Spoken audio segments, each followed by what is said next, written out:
O céu e o inferno, ou justiça divina segundo o Espiritismo. Código Penal da Vida Futura. É de grande importância para nós entendermos esse Código Penal, porque todo o nosso futuro vai estar travado, vai estar moldado, vai estar marcado para nossos atos e ações aqui nesta vida.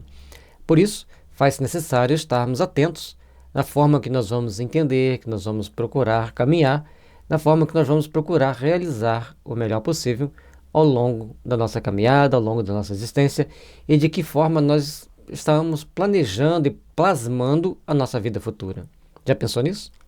O Espiritismo não vem, pois, com sua autoridade privada, formular um código de fantasia. A sua lei, no que respeita ao futuro da alma, deduzida das observações do fato, pode resumir-se nos seguintes pontos. Então Kardec deixa bem claro para nós que o Espiritismo está trazendo para a gente um conjunto de situações que nós somos responsáveis por ela, e não é um código de fantasia dizendo que é assim assado. Foi feito na observação, meditando sobre essas observações e principalmente nos fatos que os Espíritos trouxeram para nós. Ou seja, para cada um de nós tem reservado no plano espiritual as suas penas e as suas recompensas. E o que você está plasmando para o seu futuro? Como você está construindo o seu futuro? Primeiro, a alma ou o espírito sofre na vida espiritual as consequências de todas as imperfeições que não conseguiu corrigir na vida corporal. O seu estado, feliz ou desgraçado, é inerente ao seu grau de pureza ou impureza. Cada um de nós construímos o nosso futuro. Cada um de nós vamos responder por esse futuro que construímos. Faz necessário, então, que tomemos as devidas precauções, as devidas cautelas para sermos bons artífices da nossa imortalidade, sermos bons artífices dos nossos ideais superiores para a construção de um mundo digno, justo e responsável, para que todos os momentos da nossa vida sejam bem pautados nas leis do amor, nas leis da fraternidade e da paz. A completa felicidade prende-se à perfeição, isto é, à purificação completa do espírito. Toda imperfeição é, por sua vez, causa de sofrimento e de privação de gozo, do mesmo modo que toda perfeição adquirida é fonte de gozo e atenuante dos sofrimentos. Precisamos então estabelecer o nosso plano de ação aqui para conquistarmos lá. Quanto mais nos corrigirmos das nossas imperfeições, quanto mais procurarmos nos aperfeiçoar, nos purificar, melhor estaremos no plano espiritual. E para estarmos bem no plano espiritual, precisamos estar bem, edificando bem as nossas forças aqui na Terra, edificando bem as nossas atitudes aqui na Terra, para que os nossos amanhãs sejam de luz, de fraternidade, de paz, de esperança e de realizações. Não há uma única imperfeição da alma que não importe funestas e inevitáveis consequências, como não há uma só qualidade boa que não seja fonte de um gozo. Ou seja, todas as nossas imperfeições vão trazer implicações no plano espiritual para que a gente se realinhe com as leis divinas. E tudo aquilo que fizermos de bem são conquistas que nós vamos adquirindo para estabelecermos uma melhor meta, para estabelecermos um melhor processo de crescimento e de ação edificante para as nossas realizações superiores. Trabalhemos, pois, para a nossa melhoria, para o nosso aperfeiçoamento, e a todo momento estaremos conquistando. Se estamos nos aperfeiçoando, estamos também tendo que entender que a todo momento estamos criando problemas se deixamos de nos aperfeiçoar. A soma das penas é, assim, proporcionada à soma das imperfeições, como a dos prazeres, a das qualidades. Quanto mais erro nós temos, mais somos punidos. Assim como na lei humana, é mais ou menos assim. E quanto mais nós procuremos nos corrigir, mais nós procuremos nos adaptar ao bem, mais nós vamos fazer por onde estarmos melhores, mais nós vamos fazer por onde estarmos construindo um mundo melhor para nós. Desta forma, vamos começar a construir e edificar para que as bases sagradas do bem excelso estejam presentes em nossa caminhada. A alma que tem 10 imperfeições, por exemplo, sofre mais do que a que tem 3 ou 4. E quando dessas imperfeições não lhe restar mais que metade de um quarto, menos sofrerá. Nós vamos sofrer proporcionalmente às nossas penas, às nossas faltas, às nossas imperfeições. À medida que as nossas imperfeições diminuem nossas penas, logicamente vai diminuir nossas faltas, nós vamos ficar menos tempo em sofrimento. Então nós temos que começar a aprender a nos conhecer melhor, a fazer com que nós estejamos em condições de melhor agir para o bem, para que as forças sagradas do amor estejam sempre presentes em nossos caminhos. De todo extintas, então a alma será perfeitamente feliz. Também na Terra, quem tem muitas moléstias sofre mais do que quem tenha apenas uma ou nenhuma. Pela mesma razão, a alma possui 10 perfeições, tem mais prazeres do que outra menos rica de boas qualidades. Mas muitas das vezes, uma imperfeição grave, uma doença grave, faz as pessoas sofrer mais do que 10 doenças não tão graves. Portanto, podemos também acrescentar que uma imperfeição muito grave vai fazer você sofrer muito. Então, que tipo de imperfeição você tem? Que tipo de situações você se coloca aqui na Terra em condição de endividado perante as leis divinas? As nossas imperfeições levam-nos ao sofrimento. As nossas imperfeições levam-nos ao padecimento. E, à medida que nós vamos nos corrigindo, à medida que nós vamos nos aprimorando, nós vamos então procurando construir, edificar e refazer-nos para uma manhã de luz, para uma manhã de paz. Entendendo que, quanto mais imperfeições, assim como mais moléstias, mais sofrimento. Mas uma imperfeição grave e uma moléstia grave, você vai sofrer também mais do que tem uma imperfeição menos grave e uma doença menos grave. Nós precisamos, então, saber medir bem as nossas atitudes. E outro detalhe importante, Hahnemann provou que as doenças acontecem no nosso corpo físico de acordo com o nosso padrão mental e emocional. Que tipo de padrão mental e emocional você tem carregado consigo para estar nessa ou naquela condição de sofrimento?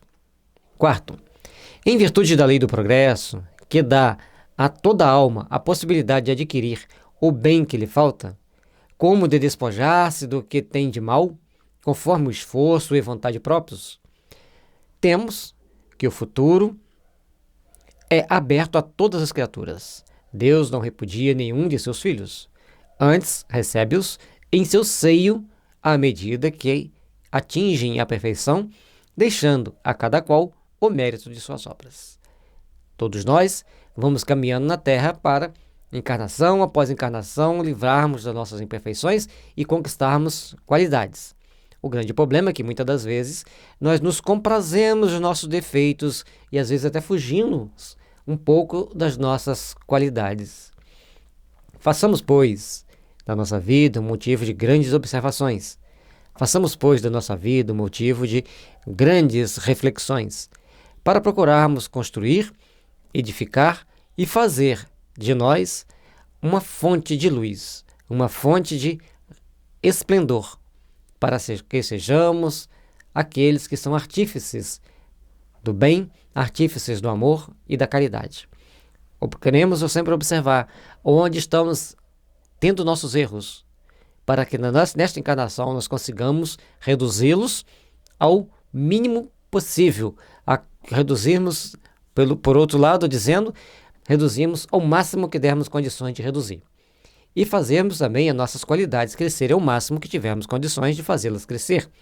Trabalhemos, pois, pelo aperfeiçoamento, pelo melhoramento e para que possamos estabelecer metas, estabelecer padrões que nos levem a crescer, que nos levem a edificar as forças do bem em nossas vidas, em nossa caminhada. Lembrando também que Deus não está lá para repudiar ninguém. Aliás, tem muito mais ocupações do que tomar conta da nossa vida. Deus é uma sublime energia que move e organiza e mantém toda a vida no planeta, e toda a vida no universo, perdão. Então, se ele mantém tudo em harmonia no universo, não só a vida, mas todos os satélites, todas as galáxias, todos os planetas, ele é um ser extremamente sábio, extremamente poderoso, extremamente justo. E por ser tão perfeito, Ele tem leis que gerenciam-nos a existência. E essas leis, inscritas com a nossa consciência, vai ditar para nós a forma de agir, de como agir, e a forma de como pensamos e como devemos pensar, de como devemos fazer.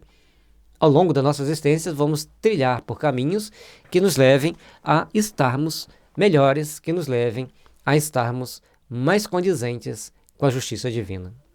E, logicamente, que nós vamos crescer e nos aperfeiçoar segundo os nossos próprios méritos, segundo o nosso esforço, segundo as nossas possibilidades de aproveitar as oportunidades que Deus tem nos oferecido.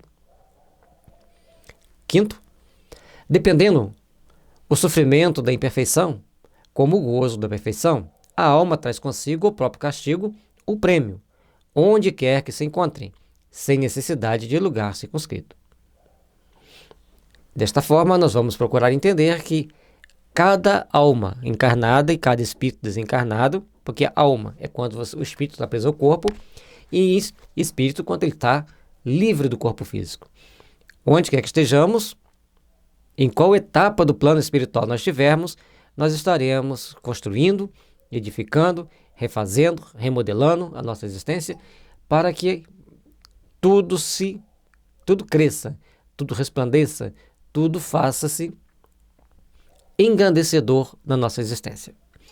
O inferno está por toda parte, em que haja almas sofredoras, e o céu, igualmente, onde houver almas felizes. Quando a gente lê o livro Abismo, nós vamos ver que existem vários anjos celestes tomando conta do abismo, gerenciando o abismo. São espíritos de altíssima evolução que normalmente vêm de Vênus para estar lá gerenciando aquela situação, aquela área de sofrimento. Cada um vai ter sua interpretação, tem gente que não quer nem ouvir falar no livro Abismo. Tome cuidado. Quando nós temos um repúdio muito grande por uma determinada informação, é porque ela está envolvendo-nos, ela está trabalhando em nós, para que a gente possa, então, começar a entender e refletir sobre as grandezas do amor infinito que deve pulsar sempre em nossos corações. E se nós estivermos nos sentindo felizes aqui na Terra? Podemos ter momentos felizes, sim, mas sentir feliz aqui na Terra tem um pouco de masoquismo, porque somos um planeta imperfeito, cheio de imperfeições, cheio de mazelas, e que nós temos que ter cuidado, que se nós estamos nos sentindo muito felizes, estamos normalmente sendo egoístas. Sexto, o bem e o mal que fazemos decorrem das qualidades que possuímos. E olha como Kardec é perspicaz na hora de fazer a colocação. Você faz seu julgamento, não sou eu. Não é ninguém que vai nos julgar, somos nós, a nossa consciência. À medida que a gente vai observando os padrões do bem, nós vamos começando a entender aquilo que nós fazemos, como fazemos e que forma fazemos. Então, depende das qualidades que possuímos. Se temos muitas qualidades, nós somos pessoas propensas ao bem. Se temos muitas maldades, somos pessoas propensas ao mal. Quem está propenso ao bem, ascende para planos mais felizes. Quem está propenso ao mal, pode cair em situações de dor e sofrimento. Não fazer o bem quando podemos é, portanto, o resultado de uma imperfeição. Se toda imperfeição é fonte de sofrimento, o espírito deve sofrer não somente pelo mal que fez, como pelo bem que deixou de fazer na vida terrestre. Já pararam para pensar quantas vezes nós perdemos tempo? Quanto tempo nós perdemos que poderíamos estar fazendo bem? Quanto tempo nós perdemos que poderíamos estar edificando realmente o bem? São momentos que são identificados como fazer o mal. Nós estamos fazendo mal porque não estamos fazendo bem. Entendendo desta forma, demonstra que ainda somos muito imperfeitos, que não damos conta de trabalhar no bem como deveríamos. E se a gente não faz o bem tanto quanto podemos, é uma imperfeição. É uma condição de maldade. É uma condição de negligência das leis que edificam nossas vidas. E toda imperfeição é fonte de sofrimento. E o espírito deve sofrer não somente pelo mal que fez, como pelo bem que deixou de fazer. Guardem bem isso aqui. Então, nós temos que saber nos perdoar. Saber que temos compensações. Ou seja, perdemos muito tempo, mas agora podemos dedicar um pouco mais, trabalhar com mais qualidade, fazermos mais pelos outros, fazer mais pela doutrina, e fazer mais pela doutrina e fazer mais pelos outros. Porque não tem como fazer pela doutrina sem fazer pelo outro. Sem pensar no próximo, sem pensar naqueles que sofrem, naqueles que estão em dificuldade. E, aliás, qualquer um que se diz cristão tem que aprender a pensar no outro, tem que aprender a pensar naquele seu próximo que está passando por dificuldade. 7º, o espírito sofre pelo mal que fez, de maneira que, sendo a sua atenção constantemente dirigida para as consequências deste mal, melhor compreende os seus inconvenientes e trata de corrigir-se. À medida que a gente vai entendendo que fizemos o mal, nós temos que prestar atenção na consequência desse mal e procurar nos corrigirmos. À medida que a gente toma atitudes que nos prejudicam, ou que prejudicam a outro, se prejudicar outro vai prejudicar nós mesmos, se prejudicar a doutrina vai prejudicar um grupo de pessoas que vai prejudicar nós muito mais a nós mesmos, nós temos que então procurar agir de forma condizente com as necessidades evolutivas que estamos empreendendo. Cada um de nós estamos aqui na Terra para esse aperfeiçoamento, para aprendermos a nos ver, para aprendermos a nos observar, para aprendermos a construir a nossa caminhada aqui na Terra, para construirmos aquilo que precisamos construir. E assim, nós estaremos, então, plasmando o nosso amanhã de luz, plasmando o nosso amanhã de lágrimas, pelas nossas próprias atitudes. Depende delas. Se você fez o bem, luz. Se você deixou de fazer o bem, lágrimas. 8º, sendo infinita a justiça de Deus, o bem e o mal são rigorosamente considerados, não havendo uma só ação, um só pensamento mal, que não tenha consequências fatais, como não há uma única ação meritória, um só bom movimento da alma que se perca, mesmo para os mais perversos, por isso que constituem tais ações o começo do progresso. A justiça divina é justa, misericordiosa, perfeita. Trabalhando esse sentimento, nós vamos começar a valorizar as nossas oportunidades, começar a valorizar a nossa caminhada, começar a entender que tudo tem consequências, tudo tem um processo que nos encaminha para a justiça divina. Aqui, Kardec deixa bem claro para nós as consequências dos nossos atos. E a justiça de Deus vai saber medir os nossos sentimentos, os nossos pensamentos, as nossas ações. E não vai existir uma ação e um pensamento mal que não tenha consequências fatais. Santo Deus! Como estamos hoje? Antes não conhecíamos a doutrina espírita, mas depois de conhecê-la, por que ainda temos pensamentos maus, sentimentos maus? Precisamos começar a corrigir? Portanto, os Espíritos nos pedem, façam um seminário sobre o céu e o inferno. Precisamos, assim, começarmos a trabalhar intimamente pela valorização do sentimento, pela valorização desse código de leis imortais que nos dá a condição de refletirmos em como estamos agindo e de como devemos agir. Todos nós somos filhos de Deus. Somos seres necessitados do amparo, necessitados da misericórdia, e somos seres que precisamos aprender a trilhar os caminhos do amor, os caminhos da paz. E aí, Kardec deixa pra gente uma coisa importante. Ainda até grifou aqui em itálico, né? Mesmo para os mais perversos, por isso que constituem tais ações o começo de progresso. Porque não há uma ação meritória, um só bom movimento da alma que se perca. Assim como tem os processos maléficos que nós fazemos que serão punidos, tem os nossos lados bons, as nossas ações benéficas que serão recompensadas. Essa balança dentro do processo da justiça divina vai fazer com que a gente sempre dê uma crescidinha, porque um ato de amor elimina-se multidão de pecados. Cada ação meritória que nós temos nos impulsiona para o bem e nos faz crescer. E cada ação negativa que nós temos nos chumba um pouquinho mais aqui na Terra e criamos com essa situação vínculos perigosos. 9. Toda falta cometida, todo mal realizado, é uma dívida contraída que deverá ser apagada. ou melhor, que deverá ser paga. Se não for em uma existência, se-lo-á na seguinte ou seguintes, porque todas as existências são solidárias entre si.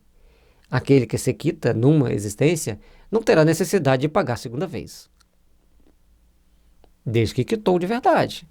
Se pagou só os juros, ainda tem a dívida para pagar. Ou seja, toda a falta que nós cometemos, todo o mal que a gente vier a fazer, que a gente vier a realizar, criamos com isso uma dívida que deverá ser paga.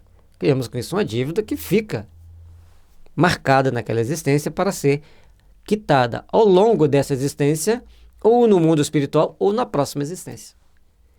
E, logicamente, que o mecanismo que Deus tem para nós quitarmos a nossa dívida são os mais variados, são os mais diversos possíveis. Todos nós temos a nossa necessidade de aprimorar, temos a nossa necessidade de fazermos o bem, temos a nossa necessidade de procurarmos, construirmos em nosso mundo íntimo um mundo melhor. E ao procurarmos fazer isso, ao procurarmos trabalhar essa edificação, nós vamos então começar a fazer com que sejamos melhores. E esse fazer com que estejamos melhores é o ponto-chave para nós evoluirmos, é o ponto-chave para nós começarmos a entender as necessidades de aprimorarmos-nos, a necessidade de nos fazermos melhores e a necessidade de estarmos sempre agindo de forma condizente, compatível com as nossas realizações. Observemos, todas as existências são solidárias entre si. O que passamos hoje são reflexos daquilo que fizemos no passado, mas também a forma com que reagimos e agimos a elas criarão reflexo para aquilo que passaremos no futuro. Procuremos, pois, observar cada uma das atitudes, cada uma das ações, mas reflitamos como estamos agindo, como estamos interagindo, como estamos reagindo e como vamos edificar um amanhã.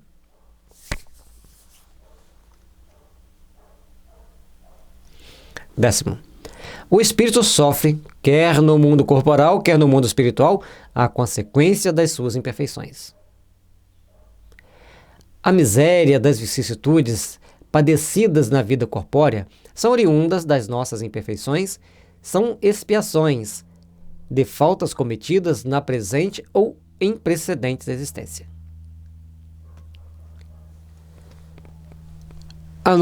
O nosso sofrimento vai ser tanto no mundo corporal, quando estamos encarnados, quanto no mundo espiritual, quando estamos desencarnados. E esses sofrimentos são as consequências das nossas imperfeições, das imperfeições do espírito. As misérias, as vicissitudes padecidas na vida corpórea são oriundas das imperfeições, das expiações e faltas cometidas na presente existência e em precedentes existências. Então, tudo aquilo que nós passamos hoje tem um vínculo com aquilo que passamos lá atrás. Mas a forma de agirmos, de reagirmos a elas, terão consequências naquilo que vamos passar lá no futuro, lá na frente. Como nós estamos agindo, como nós estamos reagindo, como nós estamos interagindo com a nossa consciência, com as nossas ações e com as consequências das nossas ações. A justiça divina nos convida sempre a uma grande reflexão. A justiça divina nos convida sempre ao aprimoramento íntimo, ao aprimoramento da nossa alma. Façamos, pois, hoje, por onde merecermos uma manhã de luz, de paz, de fraternidade e de esperança. Pela natureza dos sofrimentos e vicissitudes da vida corpórea, pode-se julgar-se a natureza das faltas cometidas em anterior existência e das imperfeições que as originaram. Deste jeito, nós temos que medir as nossas ações, as nossas atitudes e repensar muito das consequências dos nossos atos. Mas nós também sabemos que a Terra é um planeta de provas e expiações, e alguém entrando em regeneração. Nesse processo de prova, expiação e regeneração, nós temos que entender que muitos espíritos tomam atitudes e ações que são desproporcionais com a prova, com a expiação e com a regeneração, seja implementando o mal, seja implementando o bem. Mas aqueles que agem para implementar o mal, logicamente, vão fazer milhões de pessoas sofrerem e arcarão com as consequências de seus atos, pesadamente. E esses, provavelmente, não vão ficar mais na Terra, vão para planetas mais infelizes, mais inferiores, onde vão recomeçar as suas lutas edificantes para o processo evolutivo, para repararem seus erros em outras circunstâncias, em outros momentos de mais dor, de mais sofrimento. E aqueles que aceitaram bem o seu processo de sofrimento receberão como recompensa uma terra mais aperfeiçoada. Mas lembre-se sempre, a nossa mente é essencialmente vingativa. E ao passarmos por uma situação de expiação, nós temos a tendência de fazer outro sofrer o que nós sofremos.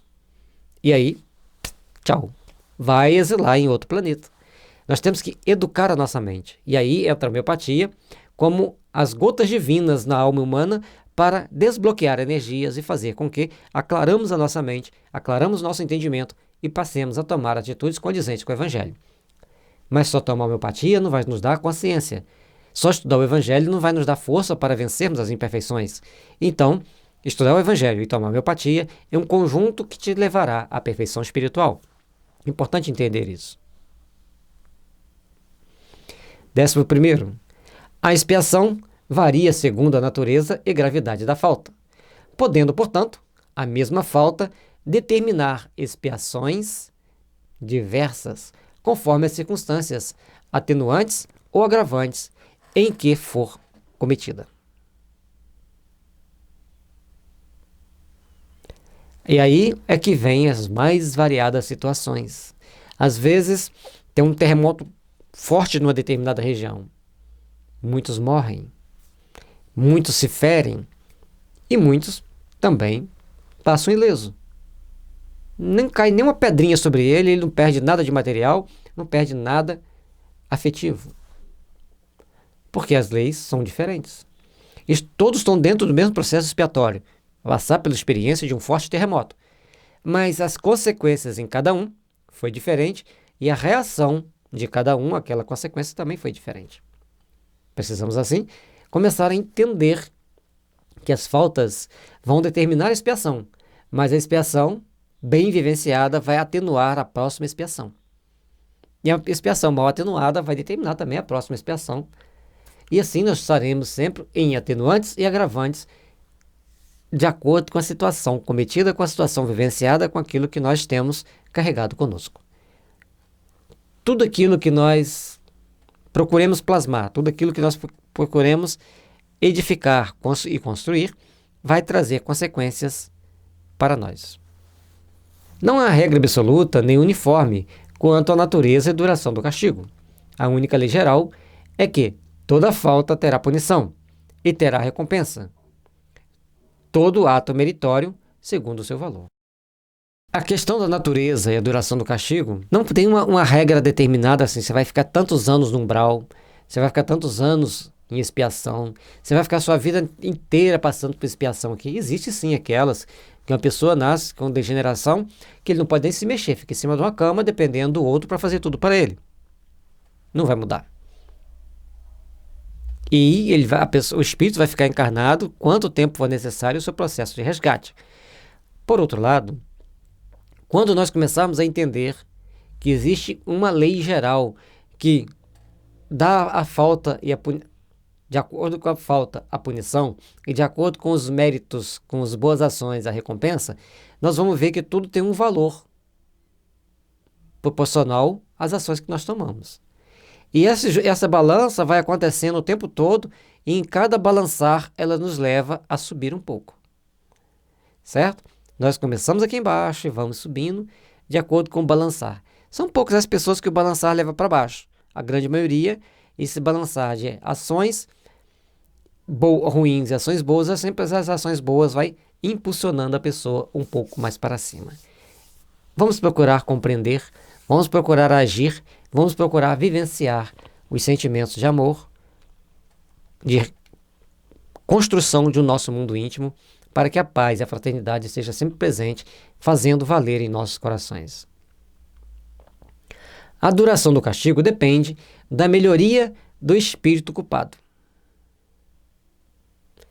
E aí é importante nós termos em consciência de que temos que procurar nos melhorar, que temos que procurar nos aperfeiçoar.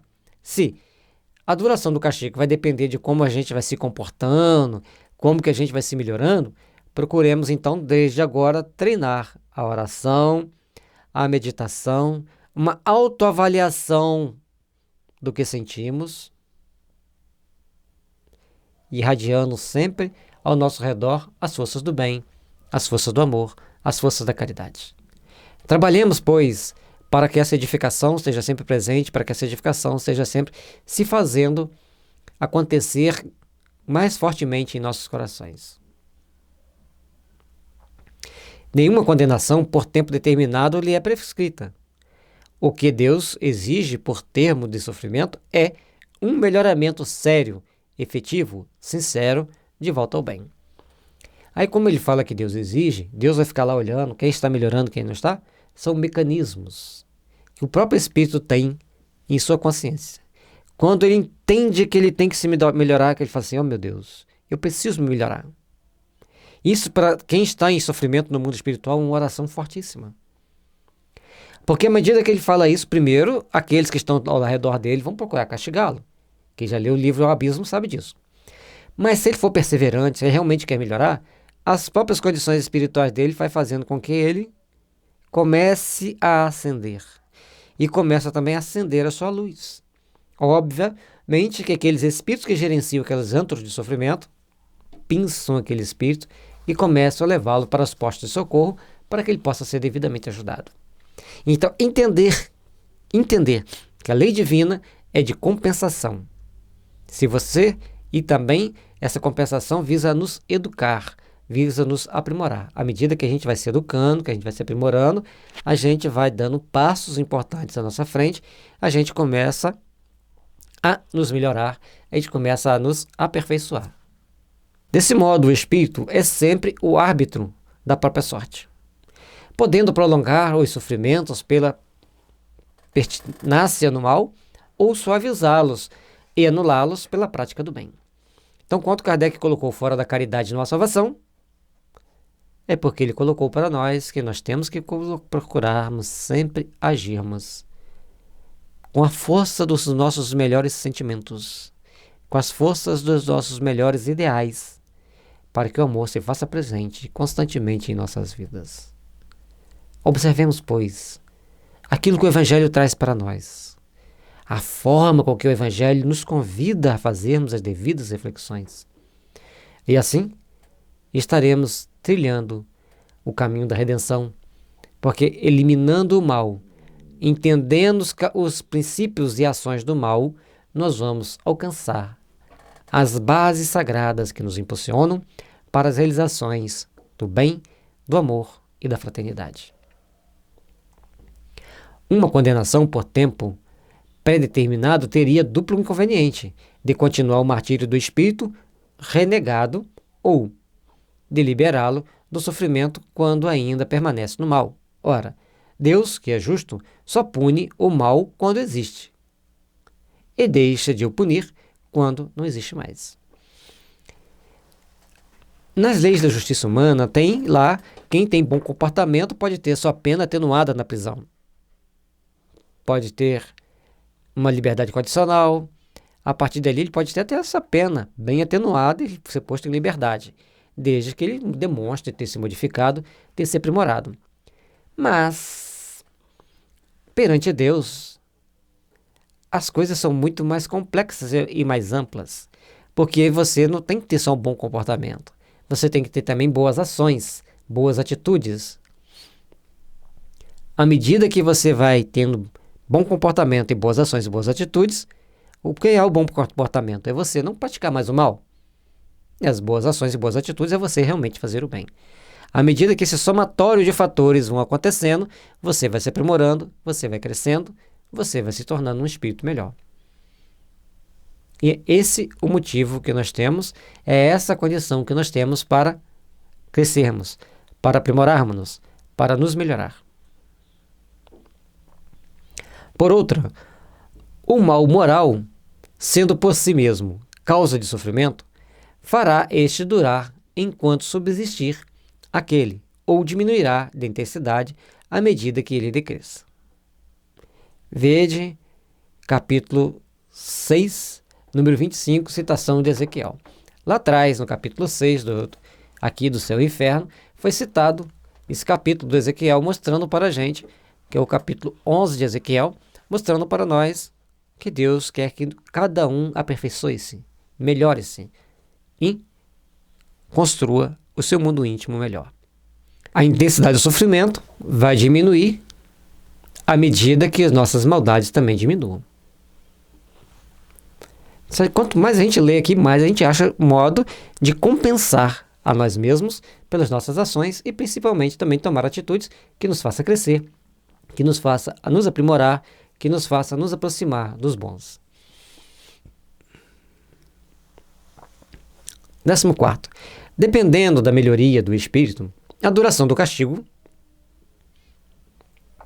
o culpado que jamais melhorasse sofreria sempre e, para ele, a pena seria eterna.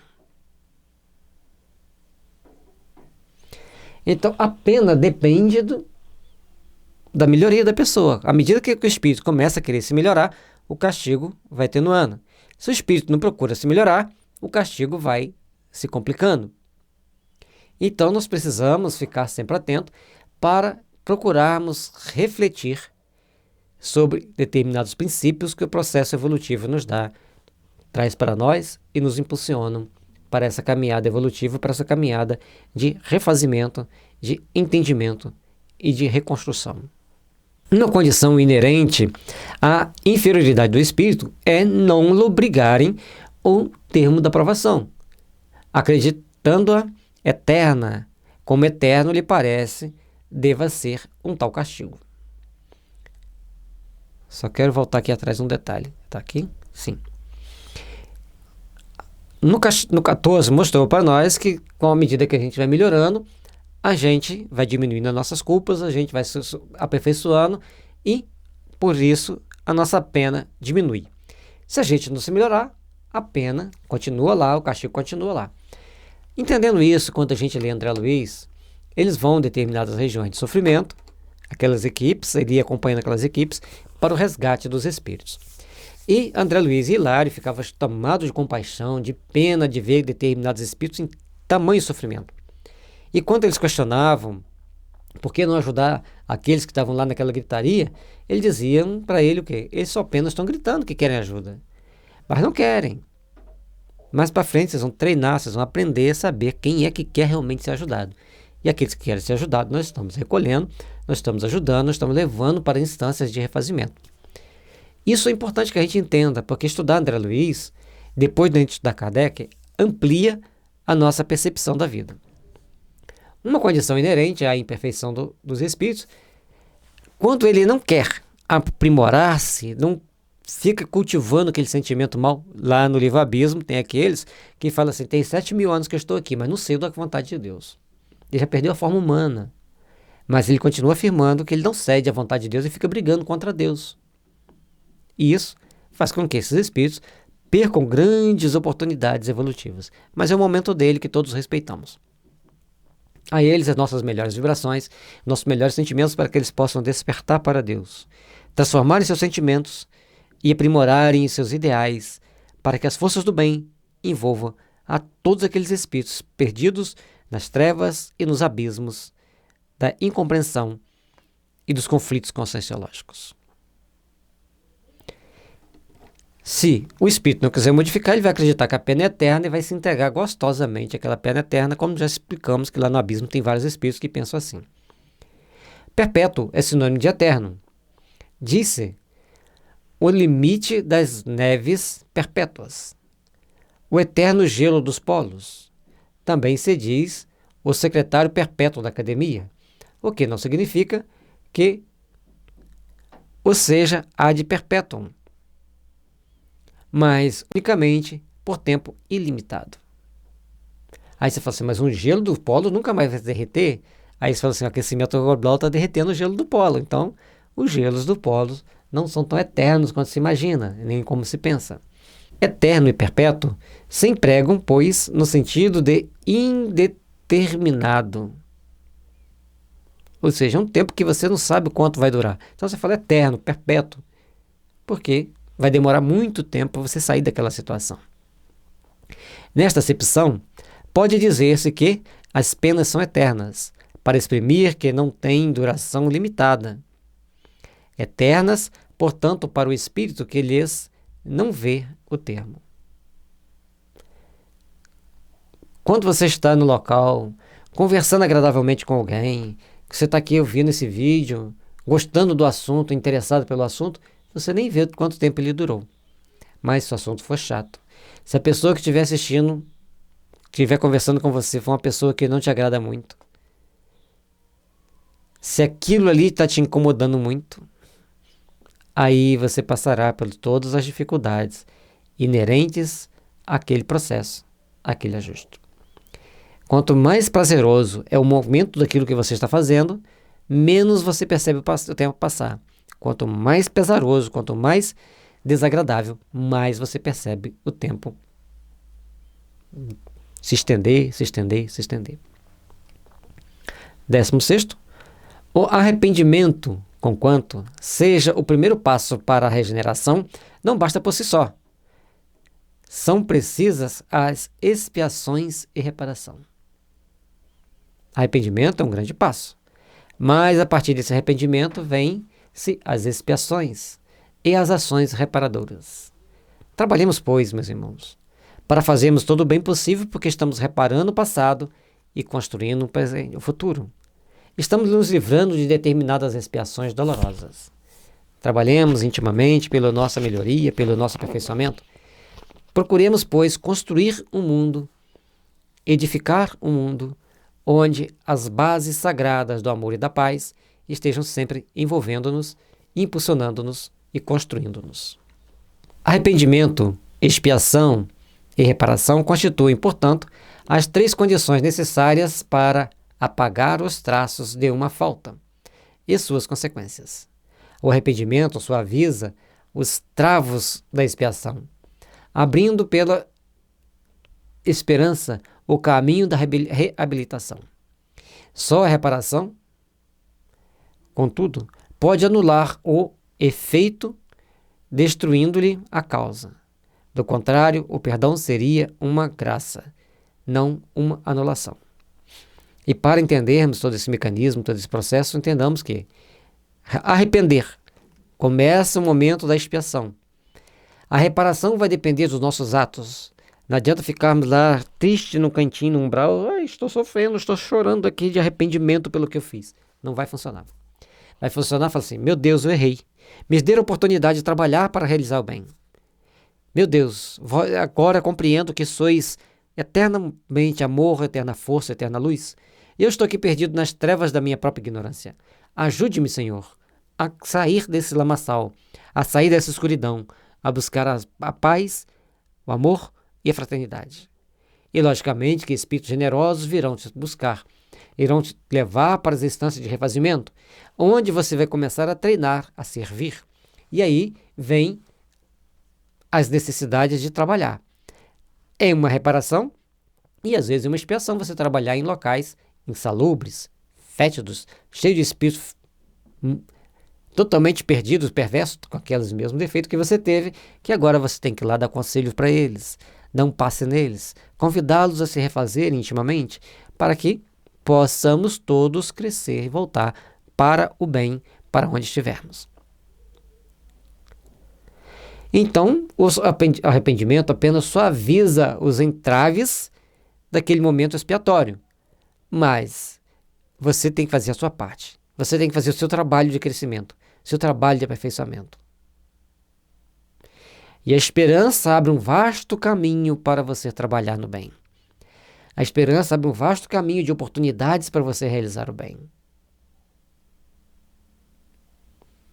E aí, o perdão, o auto-perdão, que você tem que fazer para você mesmo, não vai anular seus erros. Vai te dar força para prosseguir trabalhando, vai te dar força para prosseguir edificando. E nesse trabalho, nessa edificação, você vai construir o bem, você vai construir as forças que vai nos dar e vai lhe dar condições de ser melhor. Ainda continua, tá? Que Jesus nos abençoe, nos ilumine e nos fortaleça para a nossa caminhada.